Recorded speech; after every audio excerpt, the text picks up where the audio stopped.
Hello, hello, hello, hello. Magandang gabi po sa inyong lahat. At syempre ngayong gabi ay makakasama natin ang isa sa mga angel ko na wala nang iba kundi si Jessar Kilatan. Kamusta Oh ka, yes, Jessar? Mama. Magandang gabi sa inyong lahat. Sobrang saya ko kasi ako ay nagbabalik muli sa aking tahanan, ang aking pangalawang tahanan, ang Sam Bruce's Crown. At kasama ko ang aking pangalawang ina na si Mama Sam. And maraming salamat Mama Sam for letting me to guest again with your channel. And of course, ito yung exciting moment or part ng ating taon, bare months na Mama. And we're entering the month of October. It means to say we're getting closer to Miss Universe events. So marami tayong pag-uusapan dito, Mama. I know for sure, napakaanghang at sisilihan na naman ang ating gabi sa mga pag-uusapan natin tungkol sa nalalapit na Miss Universe in El Salvador. Ayan, I'm so excited, Jessar. Pero syempre excited ako today kasi syempre ikaw ang makakatsikahan ko ng bonggang-bongga. At syempre kukunin ko yung opinion mo regarding dito sa mga nag-iingay na kandidata ngayon dito sa Miss Universe. Pero syempre bumati ka muna sa kanila, Jessar.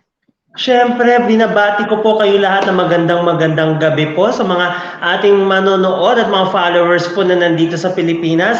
Magandang umaga at magandang hapon, magandang tanghali. Kung saang panig man kayo ng mundo, maraming salamat sa pagtingkilik niyo po sa amin. And of course, sa mga followers po ng mga makamamasam dyan, maraming salamat dahil sa tuwing manonood ako ng kanyang mga guestings, lives, and videos, yung mga vlogs niya, kitang-kita ko kung gaano kayo ka-loyal sa aking pangalawang ina ng ating Mama Sam. With regards to pageantry, at hindi lang ito basta pageant season, marami pa tayong mga mapag-uusapang hot issues na hindi natin alam na nagsisiklaban na po. Lalo-lalo na darating pa mga ilang pageants pa. Before kasi, Mama, if you will notice the pageants before, usually ito nagaganap to mga summer season, mga March, April, May. Ngayon, mas malalamig ang mga pageants natin dahil more on bare months na to at lalong-lalo na mga months of October, November, December. Sumasabay din sa Christmas season ng mga pageants natin. Kaya napakasaya naman talaga dito sa ating bansang Philippines dahil pageants ang isa sa mga tinatangkilik ng ating mga kababayan dito sa ating bansa. Lalong-lalo ng Miss Universe, of course. Tama ka naman dyan, Jessar. Talagang excited na tayo dahil sa simula sa buwan ng October, November, December hanggang January yan, ay talaga namang pasabog na ang international pageant. So mauuna nga, Jessar, dito yung Miss Grand na talaga namang kaabang-abang din. At saka susundan to ng Miss International na kung saan magkakaroon ng send-off bukas, Miyerkules, bukas ang ating pambato sa Miss International na si Nicole Bormeo na talaga naman nakaka-excite din. And then, of course, susundan to ng Miss Globe. Hindi ko lang alam kung si Nicole Bormeo ba saka si, sino ba to? Si Ana Valencia, si Ana Valencia ay iisa ba ang kanilang send-off bukas? Kasi si Ana Valencia ay aalis na rin before yata end of the month ng October. So, alam mo yon, di ba? Parang pageant na talaga. And then, of course, susundan na nga to ng Miss Universe na mag-start naman ng November 5th. So, sobrang bongga. Isang buwan na lang talagang hintayin natin at mag-start na ang bakbakan ng Miss Universe. And then, of course, sa November din, mag-start din ang Miss World na talaga namang parang ilang taon na natin pinabanghan na nakakaloka.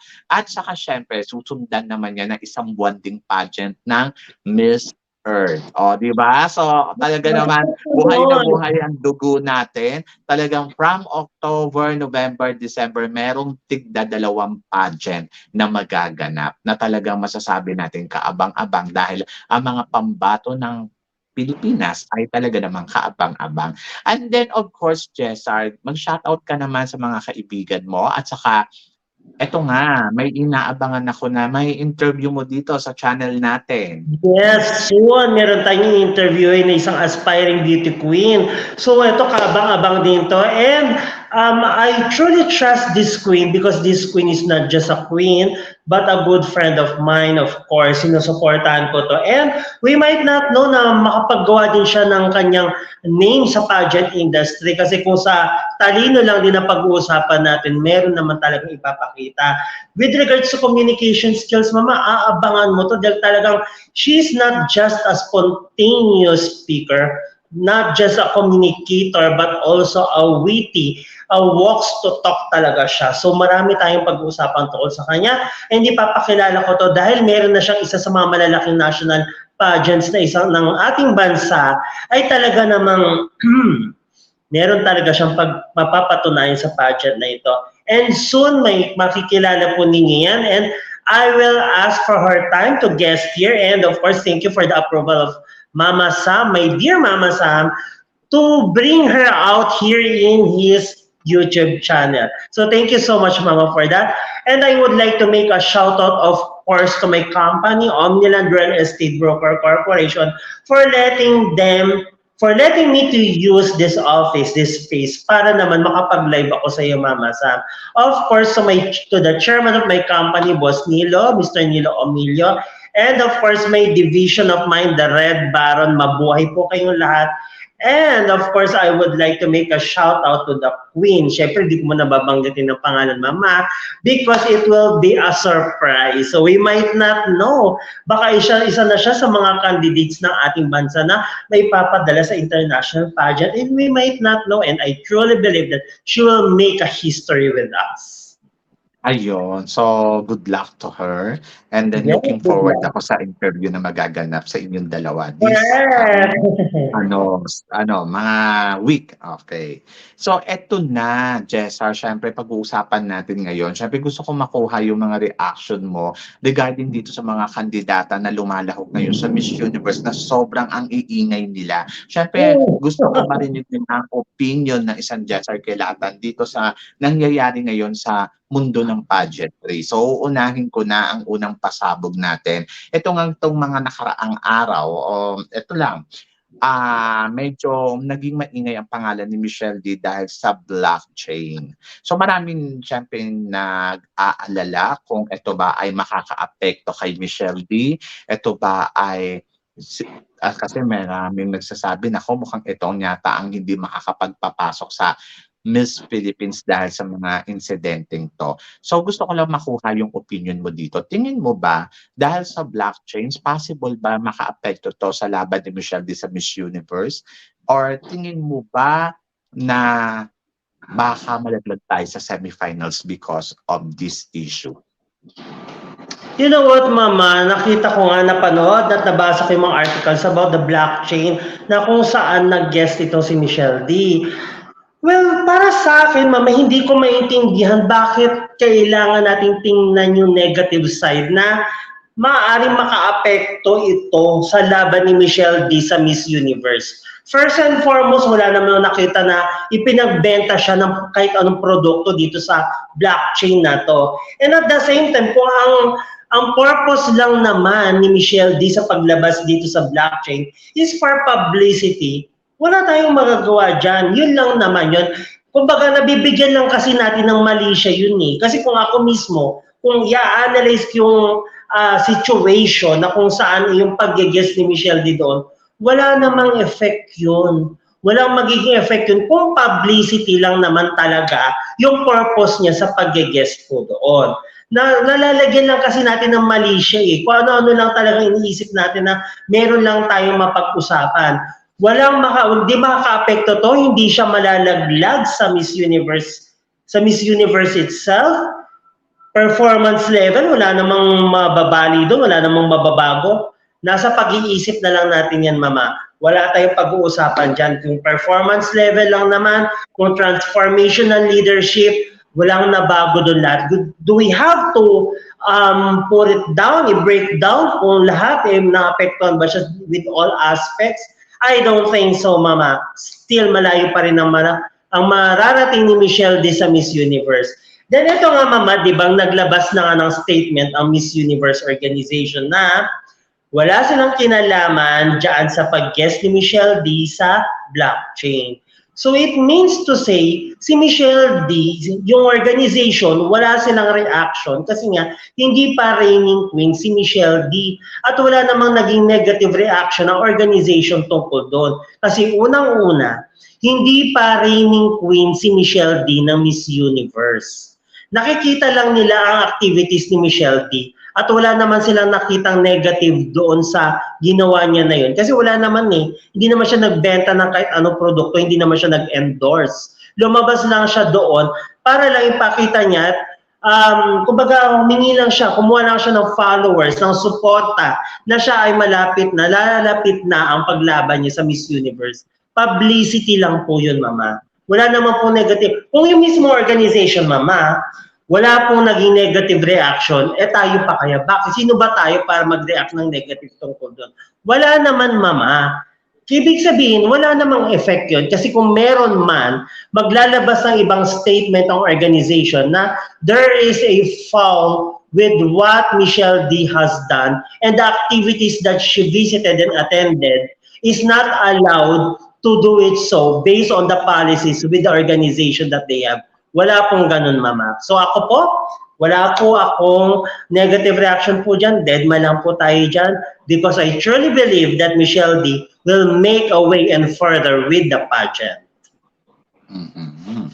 Ako naman masasabi ko dyan, siguro hindi naman to makaka-apekto o hindi naman talaga makaka-apekto dahil siya performance pa rin ni Michelle D ang titignan ko.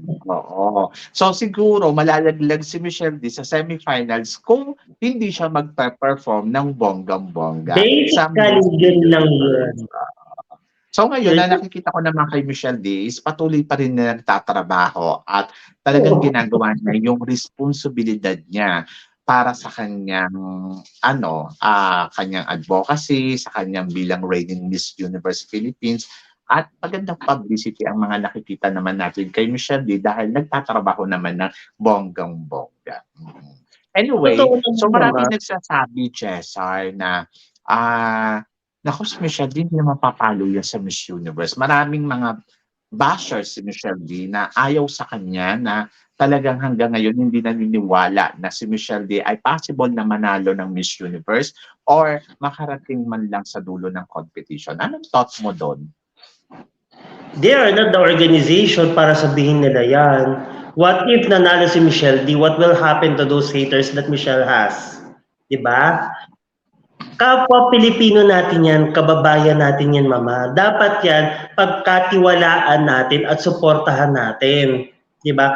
Bago kayo sumuporta ng ibang kandidata ng ibang bansa, suportahan natin. And Michelle is doing her job, her very best, para naman, alam mo yan, para maging karapat-dapat naman talaga siyang suportahan. So nasaan naman tayo sa aspetong yon? Diba? Imbis na iangat natin ang ating kapwa natin, ang kababayan natin, lalo natin hinahatak pababa. Tapos, pag hindi nanalo sa Miss Universe, bibirahin nyo pa rin ang bash, negative comments, aawain nyo pa rin. Ultimo mga vloggers, ultimo mga social media personalities na sumusuporta kay Michelle D, aawain nyo din. So, nasa na po yung hustisya po doon. Mag-disappoint kayo, magkaroon kayo ng embarrassment kung si Michelle ay hindi nagtrabaho, hindi nag-perform, hindi kumilos. Yung kung ang ginawa niya pag-aartista lang at hindi po siya nagtrabaho at nagpa-cute lang po, doon po kayo mambash. Hindi po. Nagtatrabaho po siya. So on my personal opinion, I am not saying that Michelle will win, but what I am saying is that Michelle can win. That's why she deserves the full support that she deserves. Kaya, I don't think so na hindi siya mananalo. I don't think so na hindi niya kayang lumaban because she's doing her very best. Nasaan po tayo? Hindi po tayong organization para sabihin natin hindi siya mananalo. Mm-hmm. So, ikaw, personal opinion mo, nasaan na sa'yo ang status ni Michelle D pagdating dito sa Miss Universe? Si Michelle D, Mama, for me, I am confident to say that Michelle D is nasa top 3 na siya sa akin. Ako din nasa top 3 din. Nasa top 3. Hindi pa siya winner pero naniniwala ako na kaya niyang tumungtong sa top 5, kaya niyang Yun po. pumasok sa top 3. Kaya nga po mama, paulit-ulit kong sinasabi, hindi ko sinasabing si Michelle ang mananalo this year, pero kaya ni Michelle manalo. Magkaiba po yun. Oo, ako din, I agree. Sabi ko nga kagabi sa vlog ko, 30 kanina na inano ko doon sa Sam Brusas vlog. Sabi ko kanina sa vlog ko na malaki yung chance ni Antonia Porcil, I think 70%.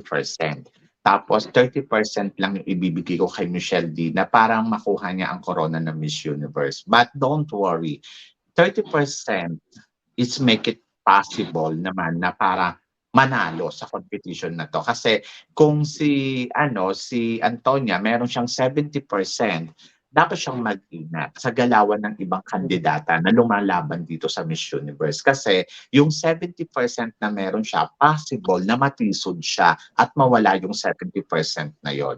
And then, like Michelle D, have only 30%, maliit pero nakakapuwing. You know what, Mama? Yung mga opinion na sinasabi ko ngayon is about the performance and what Michelle D is showing as a pageant fan. Pero syempre, Mama, hindi ko pa binibigay yung opinion ko on the business side. Okay? Kasi syempre ngayon, ang hinahanap nila is transformational leadership. Hinahanap, ibig sabihin kung nasa transformational leadership aspect tayo, kailangan relatable and marketable ang kandidatang ipapadala natin sa Miss Universe. Kasi syempre, ang worry ko doon kasi mama, kahit hindi ka performer, kahit hindi ka ganun kalakas, pero okay, nawala si impact Jessa. mo, para malaki ang magiging impact mo sa Miss Universe at makakapagbigay ka ng malaking growth doon sa negosyo on the business side ng organization, papanaluhin ka na nila. Mananalo at mananalo ka doon kahit na performer ka. Yun ang worry ko doon. That's why I am also looking on the marketability or the market side of Michelle D. Kung makakapagpasok ba siya ng malaking pera dito sa organization. Kasi instead of talking about the blockchain issues, let's talk about yung sinasabi nilang kalugian ng organization. May lugi daw sila. Yung lugi aspect na yun, confident ako na bawi nila yon. Pero syempre, sa negosyo, hindi nababawi agad yan. And their queen should has something to do para makatulong sila sa pagbawi ng losses nila sa negosyo. Hindi kanila gagawin nilang basta queen. Kailangan meron kang gagawin para makapagpasok ng income sa kanila. Kasi basically, ano yung pang susustento nila sa'yo bilang queen at ano yung bibigay nila sa yung price kung ikaw wala kang maibigay na negosyo sa kanila. At ano rin ang ipang susuporta nila sa advocacy mo. Yun yung point ko din doon, mama. Kung matatandaan mo si Pia Wurtzbach, kung tutusin tapos ng reign yan. Pero na-extend ang kontrata niya sa IMG. Why? Kasi for sure yan on the business side, natapos ng reign ni Pia Wurtzbach, pero in-extend nila kasi may naipapasok pa sa negosyo, sa growth ng negosyo ng organization. You have also to analyze na yung owner ng Miss Universe organization ngayon is a businesswoman. So, syempre, hindi sila mag-i-invest sa Miss Universe kung alam nilang malulugi lang sila. So, kung sasabihin natin transformational leadership, it is just an adjective sa isang queen nila na dapat ikaw ay malakas ang impact mo sa business. Kumbaga, ikaw marami ka magaling, kumbaga maganda yung negotiation skills mo na kaya mong humarap sa mga iba't ibang mga business tycoons to invest with the organizations para masuportahan din nila yung advocacy na dala-dala din ng organization. So, win-win situation tayo dito. Kung gusto mo ng malaking prize, kung gusto mo nang madala yung corona with a multi-million prize, then you have to bring back what the organization needs from you. And yon, confident ako na pwede nilang kunin si Michelle D because on the business side, maaasahan nila si Michelle D dyan. At yung ipinakita ni Michelle D dito sa blockchains na nakapagpondo siya, nakakuha siya ng pondo sa blockchains organization para sa kanyang para sa kanyang advocacy, isang magandang halimbawa yon na si Michelle D ay kayang Yes. umasa sa Diba? mga businessman or kung sino man mang malalaking tao para kumuha ng market. Yes. Ngayon ito kasi sasabihin na naman nila. Ito may specific topic pa tayo dito na hindi napag-usapan. Ang Miss Universe ay mangyayari sa El Salvador. And ang Miss Universe is also handled by Telemundo. Medyo maliit ang tingin natin sa Telemundo, pero those organization like Telemundo is one of the business tycoons in the Central America or in the Latin America. Isa yun sa mga malalaking telecom company doon. So it means to say, hahanapin din nila dyan kung sino yung mabenta sa organization, doon sa mga candidates na pupunta sa El Salvador. And syempre, tatangkilikin nila ang kanila kasi syempre, ganun din. So sino ba ang kanila susuportahan? Yung kapwa Latina din nila. So syempre dito, hindi naman tayo hindi naman tayo Latin country, pero syempre kung si Michelle, ipapakita niya yung kanyang pagiging businesswoman, yung kanyang marketability and yung relatability niya. Goodness, ano ang say ng mga Latinas pag si Michelle ang pinili ng organization?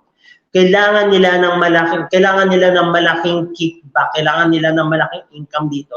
Napakalaki ng naging investment nila with the owner of the Miss Universe. At ang aga ng investment ng El Salvador sa Miss Universe. Quite to think, madaming mayaman sa Latin countries. Mm-hmm. So ikaw, nakikita mo, possible ba this year manalo ang mga Latina?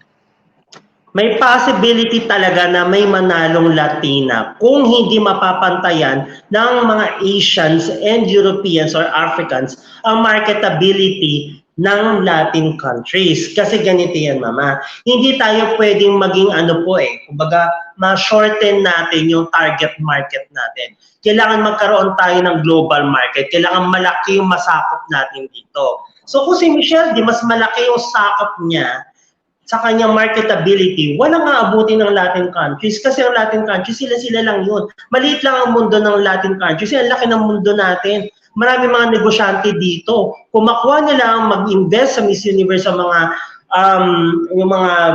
business tycoon in the Middle East and Europe, baka hindi lang kung ano lang Miss Universe na event ang ibigay nila, di ba? Kasi syempre magre-reflect yun sa klase ng presentation ng pageant nila Kung malaki yung naging budget, ang naging income nila sa reigning queen nila, malaking pageant ang ilalabas nila dahil malaki yung naging income nila doon sa naging queen nila this year. Kaya ngayon, kung sakaling man... Ano ang good kay Michelle D para sa competition na to? What is good with Michelle D? Yes, Mama. With regards to Michelle D came from a business tycoon family. She is related with the business tycoons of the D's, with the Aranetas, related siya dyan, even with the Lopezes. Kung si Michelle, yung mahatak niyang mag-invest sa organization ng Miss Universe, ang kanyang business family, yung mga tycoon sa kanyang family, my God, hindi lang millions of dollars ang magiging income dito. Billions talaga ang pwede nilang makakuhang income kay Michelle D kung si Michelle ang pananaluhin nila.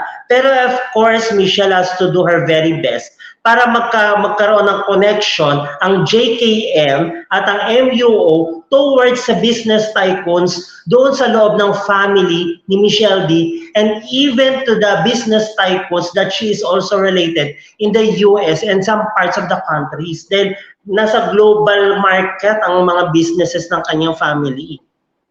Mm-hmm. So, Jessar, alam mo naman ngayon ang Miss Universe ng mga Latinas ay nag-iingay na sila. So, sino sa mga Latinas ang nakikita mong malakas na pwedeng makalaban ni Michelle D? Mama, I'll be honest with you, unang-una dyan sa akin ang Venezuela, si Diane Silva. Napanood ko ang performance ni Miss Venezuela. To be honest with you, Mama, ang tinitingnan ko dito, yung marketability and relatability ng Miss Venezuela this year. Kung yung last year kasi, kaya naging first runner-up yung Venezuela last year, di ba? It is because that the Venezuelan candidate nila is a performer on the stage, but she is not as marketable as Arboni or Miss USA last year. Diba? It is just so happen na si Arboni, hindi ganun kalaki naging impact niya sa business world. So they have to come up to another innovations, which is they have to look for a transformational leader again for this year to have a better queen than Arboni. Dapat yan ang isa sa mga tinatrabaho ng mga candidates ngayon, especially Michelle D. Dahil kung makakatapat niya si Miss Venezuela, si Diane Silva, she is not just a performer, but she has a charisma in the business market. Bukod kay Venezuela, sino pa nakikita mo? I'm sorry. I am also looking for Miss Colombia. Si Miss Colombia naman, Camila Avelia, she is offering something with the pageant. She is offering that how a Miss Universe Beauty Queen as a mother to her child. Siyempre, ibang flavor to. So, siyempre, gusto nila, kung experimental, kung gusto nang mag-experiment ng organization, they will try on Miss Colombia. Diba? Yes, andun na tayo, Mama, na she is a mother, but being a mother is not an issue in the business side. Dahil dito sa business, in the world of business and international arena, they don't bother who you are, where you're from, as long as you can bring money to us. That is what is very much important. Diba? Resume na lang natin yan, Mama, yung mga pasarela, the styling, it doesn't matter. As long as you look as a fierce CEO, that's what matters to the organization. And money is also at your back. Yun ang importante, yung kikitain nila sa'yo. Kasi ano ang magiging pantustos nila sa'yo, lalo sa advocacy mo, kung ikaw mismo, wala kang maipasok na pera sa organization. Kasi let's face the reality, pageants are business. Another Latinas beauty na nakikita mo? I don't think so, Mama, kasi for now, yung ibang mga Latinas na nakikita ko, more on artista lang po sila, more on model. Pero doon sa business side, wala. Pero much better, I can choose Miss France. Si Miss France naman, Diane Lair, performer din siya, Mama. Pero if you will ask me, the country of France has a lot of business tycoons, especially on the entertainment and fashion industry. Si Diane Lair is also a model in France. And napakagandang bentahe kung si Miss France ang manalo nila Miss Universe again. Remember, si Iris Mittenar is not a performer or not good in communication skills, but Iris Mittenar had made a change and make a good business with the organization. Kaya naipanalo din siya. So I am looking forward that Diane Lair will also be an asset to the business side of the Miss Universe organization. If you will ask me if Diane Lair is also a performer, yes, she is, because joining Miss France requires to be a performer in the stage of the national pageant of Miss France. Okay. So, what do you think about Antonia Porcil? Antonia Porcil, I will be very honest with you, Mama. Yes, Antonia is mahatak sa tao, charismatic, maraming fans, maraming followers, performer, she is smart and wit, but she is not as marketable as the Latinas and even Michelle D. Kaya niya makipagsabayan sa performance, yes, I know, because of the profile of Antonia, because she is a previous international title holder, which is Miss Supranational. But again, as I say, it doesn't matter who you are. What they want is a queen that will make a business in the table of the organization. Kasi for now, yun ang tinatrabaho ni Antonia, yung kanyang performance, yung kanyang material. But I don't think so that she is making a way. Dapat yan kasi yung kanyang preparation is not just for a night. not just for a beauty pageant, not just for a crowning moment lang. Dapat yan, napaghahandaan niya lahat. Kasi this is not just a pageant, but they are looking for a queen for a year kung makapagpasok ka ng pera. Kasi, you know what, Mama, I'll be very honest with you. May mga instances kasi, Mama, na kinakat na nila yung ring. Minsan, after 6 months or 7 months, nagpapapageant na sila, pinapalitan na nila yung reigning queen. Bakit? Kasi baka nalulugi na sila doon. Wala na sila maipantustos. Kasi wala naman sila maipasok na pera or negosyo sa kumpanya. Di ba? Yun ang importante doon. Kaya nga, being a beauty queen with Miss Universe is a job and a responsibility. Sorry, nasamid ako. Ang sinasabi kasi nila si Antonia is look like Catriona Gray. Kung paano maghanda, pulido. Ako ang masasabi ko dyan, kasi 2015 nanalo tayo ng Miss Universe at ang daming naipasok na pera ni Pia Wurtzbach sa Miss Universe. And then, after 3 years ba? 2018, di ba? Bigla kasi si Catriona nag-decide to join to the Miss Universe Philippines. Sa Binibining Pilipinas.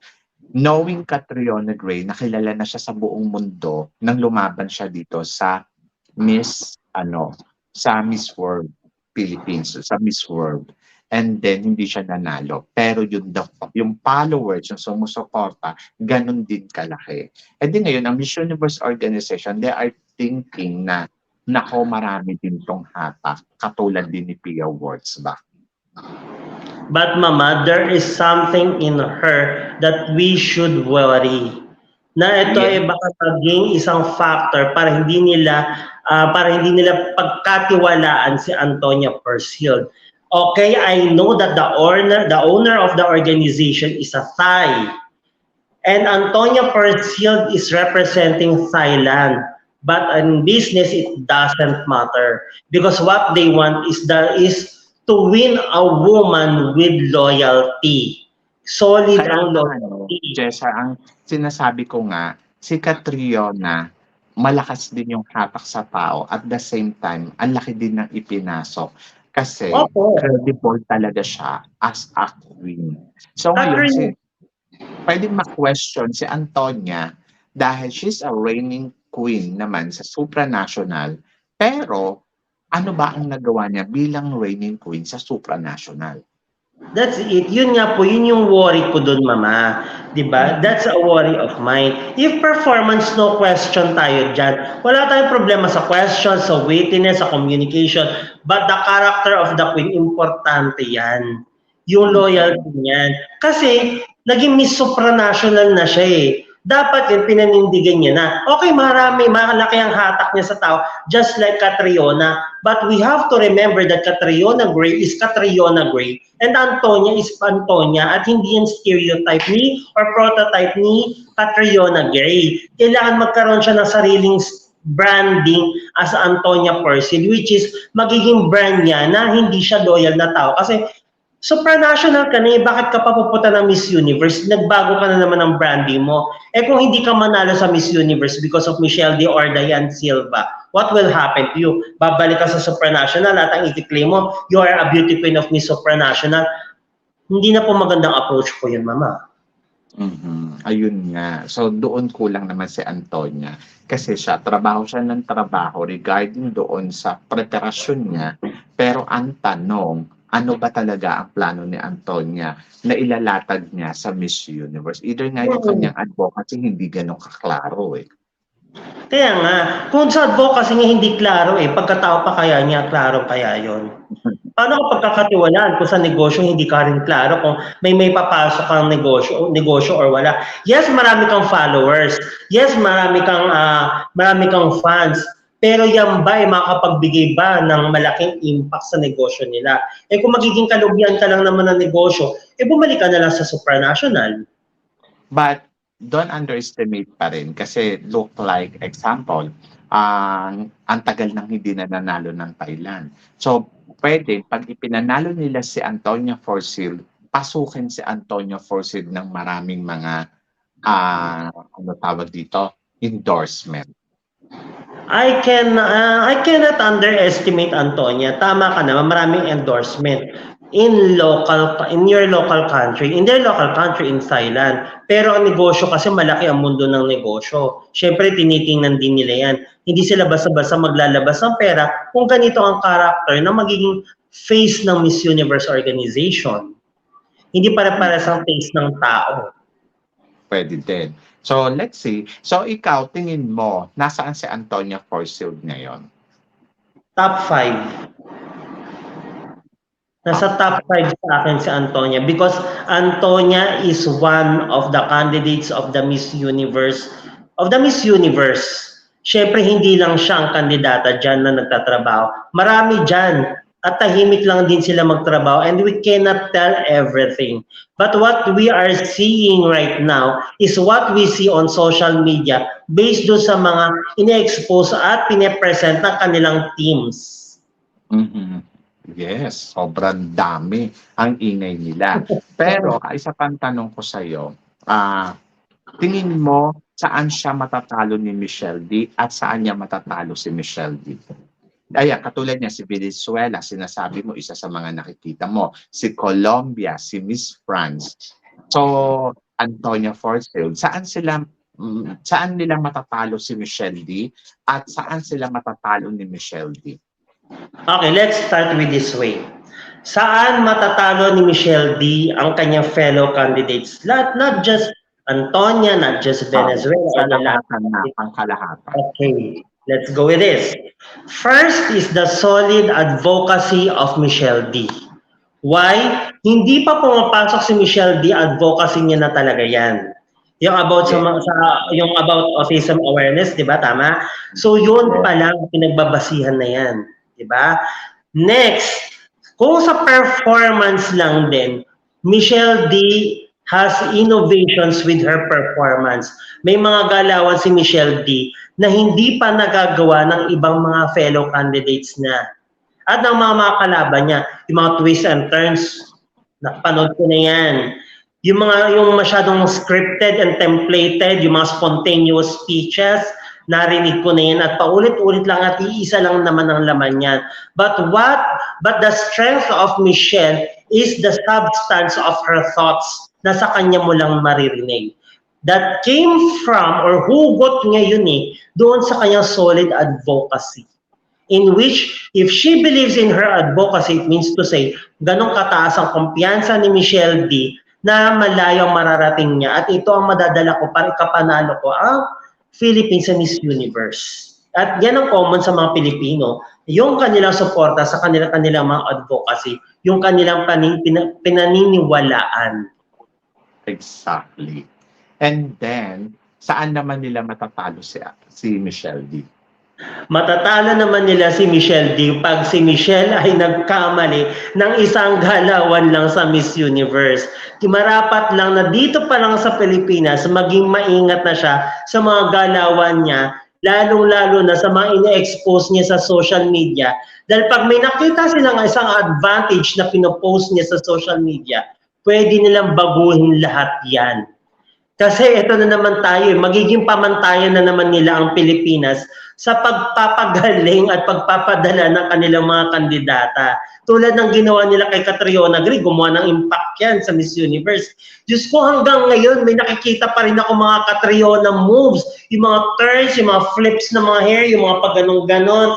Hanggang ngayon, may nakikita pa rin ako, pustahan tayo hanggang sa Miss Universe this year, makikita pa rin natin yan. So yung impact, so baka magkamali lang ng talaga na expose si Michelle D sa mga galawan niya, matataob siya dyan dahil lahat sila gagawa ng mga innovations para maungusan nila, hindi lang si Michelle, even Antonia, even Venezuela, lahat sila naman syempre. We might not know, di ba? Yes, I agree. So, ayun, ako yun din yung nakikita ko. Lagi ko ang sinasabi, kaya ako sinasabi na 70% sa mga kalaban niya, ayan niya yung ibibigay natin. But 30% ibibigay ko kay Michelle D. Pero yung 30% na to, nakakapuwing to para sa lahat ng kalaban niya sa competition ng Miss Universe. Anytime, mapupuwing sila at pwede masungkit ni Michelle D yung corona ng Miss Universe. Yes! And then, mag-ingat naman yung may hawak na 70% na malakas sila sa competition kasi pag pumalpak din sila at nalusutan sila ni Michelle D, tapos yun laban. Kasi mama, alam mo ang nakikita ko dito, nasusustain ni Michelle yung momentum niya, yung momentum ng possibility niyang tumungtong sa top 3. Ang pressure niya kasi kung yung ulo niya, nakastick na sa pagiging top 3 di ba? So doon, maging maingat na siya doon. So ngayon kasi papalapit na yung pageant, pulido na siya, polished na siya, kumbaga konting kumbaga konting hasa na lang, konting galawan na lang.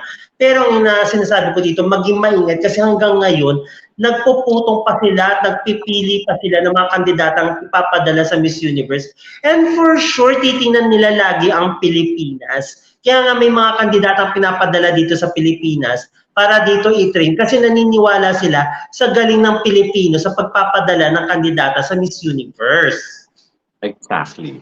So tingin mo, Jessar, si Nicaragua, Mexico, sabi nila malakas Puerto Rico. Malakas ang Puerto Rico kasi ang bansa niya, bansa ng mga negosyante yan. Maraming mga hoteliers and restaurateurs dyan sa bansa nila.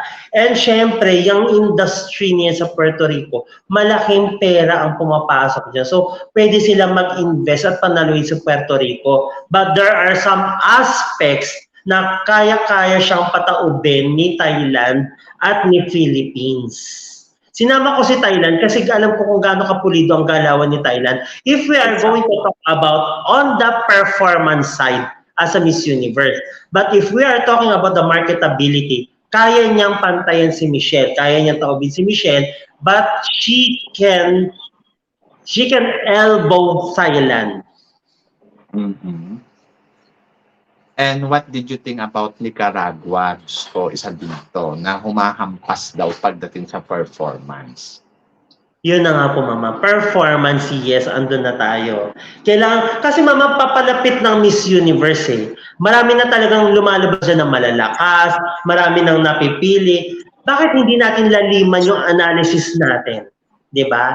Dahil ang may-ari ng Miss Universe organization, tandaan ninyo, is a businesswoman, is a business tycoon in Thailand that earns one of the biggest telecom company or media company in Thailand. So ganun ako mag-analyze ngayon. Kasi sa ngayon, mama, papalapit ng pageant, unti-unti nang tumitingin ng organization ng mga kandidata na ipapadala doon.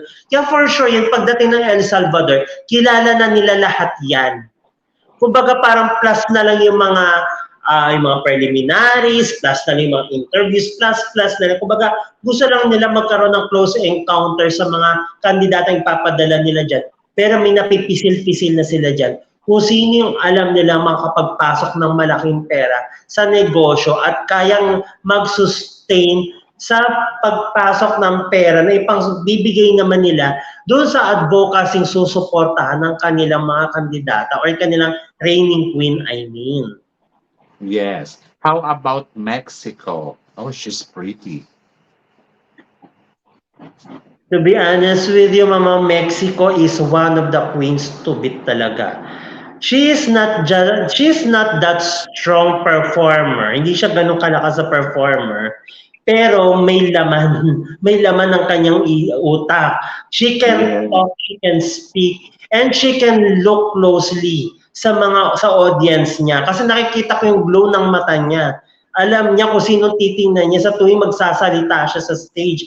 And ganon ang galaw. Kung napanood niyo yung pageant na kung saan nanalo yung si Lupita Jones, ganon si Lupita Jones tumingin. Napaka-fierce ng mata. And hindi pa nabuka ang bibig ni Lupita Jones, but her eyes is already talking. Look at me, I am a winner. So ganun ang pinapadala ng Mexico ngayon. Simula nung naupo si Lupita Jones as owner of the Mexico Universal, if I'm not mistaken, Mexicano Universal. So there, ang mata ng kanilang kandidata, talagang hindi pa nagsasalita, pero you can read through her eyes what her mind wants to speak. Ganun ang mga businessman. Yes. So yun, nakakaloka ang talakayan namin ni Jessar Kilatan ngayong araw na 'to. Basta I'm so talaga, isa to excited, talaga sa Mama. mga masasabi kong angel ko, the way kung paano magbato, mag-deliver ng mga sinasabi, mag-analyze ng kanyang opinion, Thank you so much, Mama. talagang hasang-hasa. So yon, so ang bongga. So yon, Jessar, baka may gusto kang batiin. Mhm. Of course, unang-una po sa lahat, gusto ko po ulit ikaw, Mama, pasalamatan dahil alam mo kung gaano kita ka-miss. Kaya ganito ako kainit magsalita kasi talagang miss kong kumuda.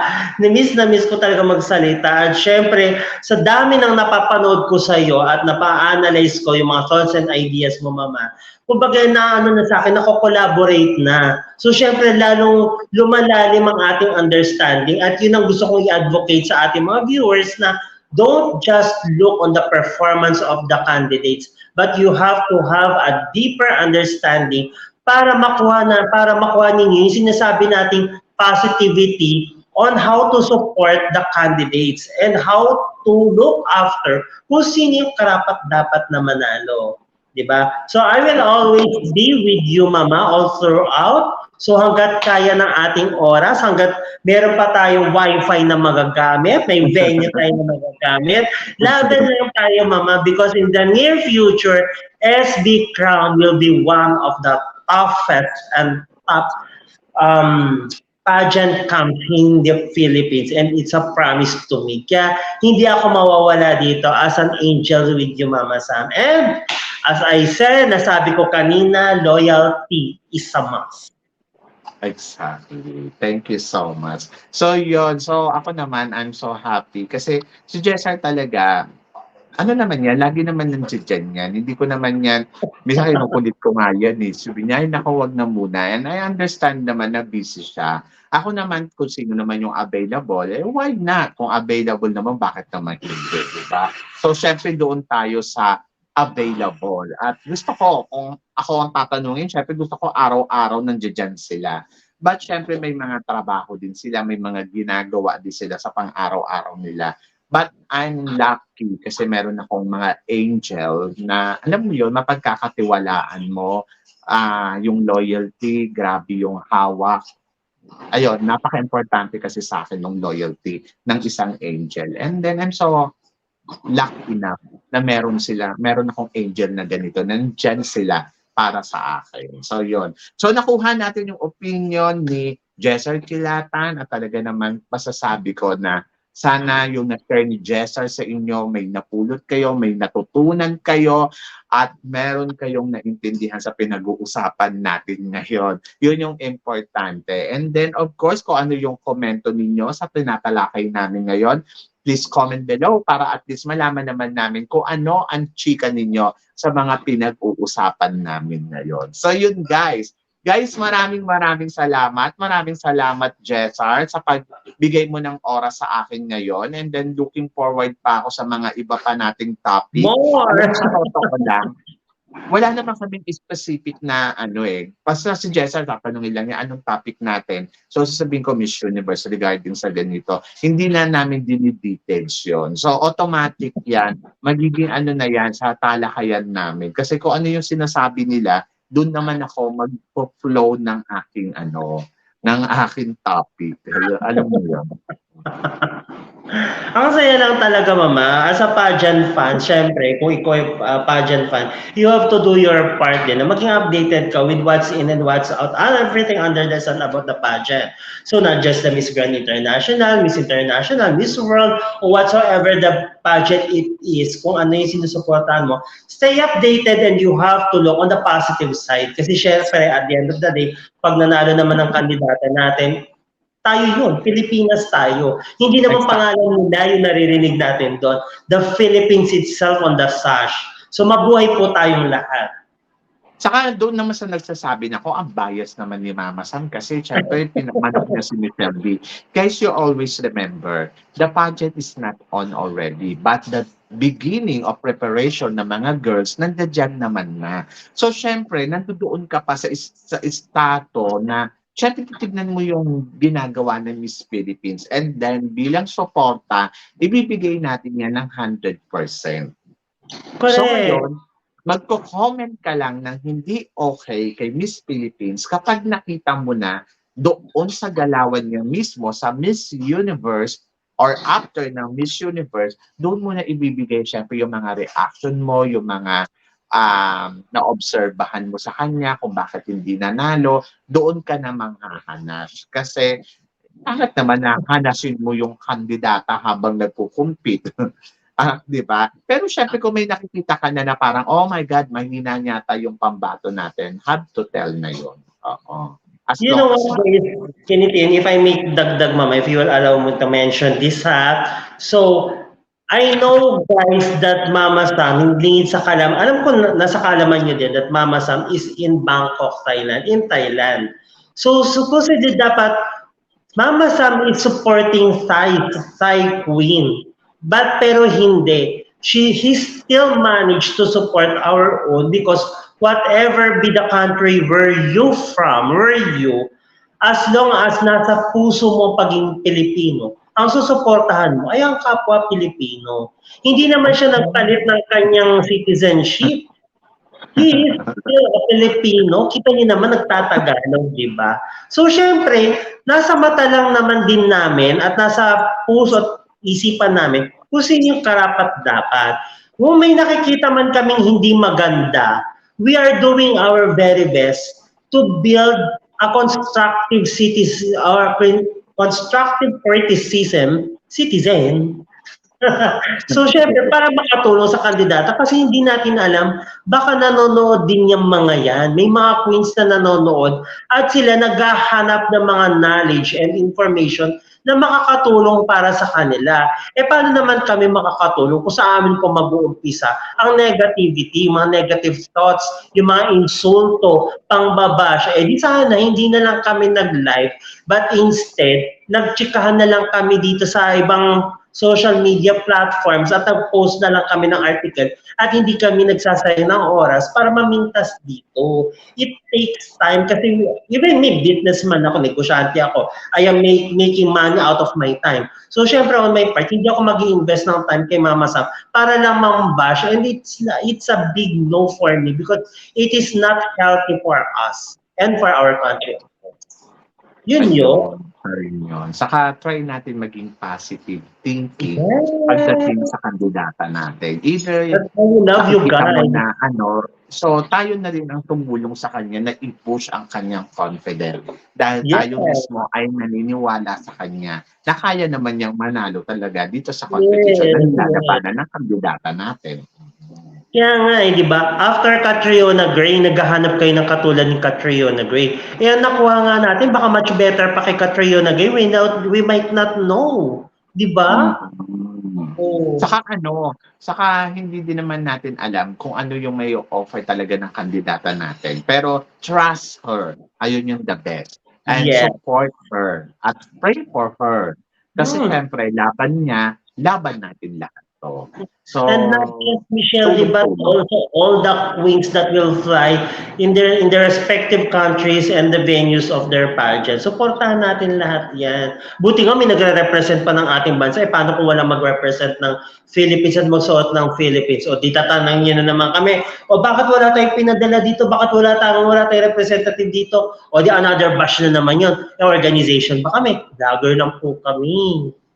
Yun. Saka spread love. Yun yung the best. Diba? So, yun. Diba? So, maraming salamat sa inyong lahat. And then, of course, Jessar, maraming salamat. Magpaalam na tayo sa kanila. Maraming salamat po sa inyo lahat. And please, if you want to follow me, I have my name below. So just PM me if you want some talks, everything about pageants under the sun. And we are open to make some discussions and spread positive thoughts to each and every one of us. So thank you so much for your time watching. Kung nasan man po kayo, mabuhay po kayong lahat. And then of course, don't forget to subscribe my channel at i-click nyo na rin yung notification bell para lagi kayong updated. And then of course, sa lahat ng channel ko na rin, ando dyan ng Sam Brusas, Mama Sam Vlog, and then of course, Sam Sam TV. And then sa akin naman Facebook page, sana wag nyo pong kalimutan, SB Pageant page. Sana po Yes, makabisita nag-subscribe kayo. na ako mama sa SB Pageant page. And please also expect for my comments, everything about that. The admins of those page will post. Magko-comment tayo dyan. So, their SB Pageant page, magiging active din po ako dyan. So, syempre, habang ako nagbibiyahe, pipindot ako para ako ay mag-comment po dyan. Kahit tumatalsik-talsik na ako sa aking sinasakyan, ay go pa rin tayo dyan. And then of course, sana ano kayo sa akin, Brusas Sam, sa akin Facebook naman. Yes, So, bro. Di so, ba? yun. So guys, maraming salamat po sa inyong lahat. Hanggang dito na lang, hanggang sa muli nating chikahan. See you tomorrow. Paalam. Beauty queen. Oo.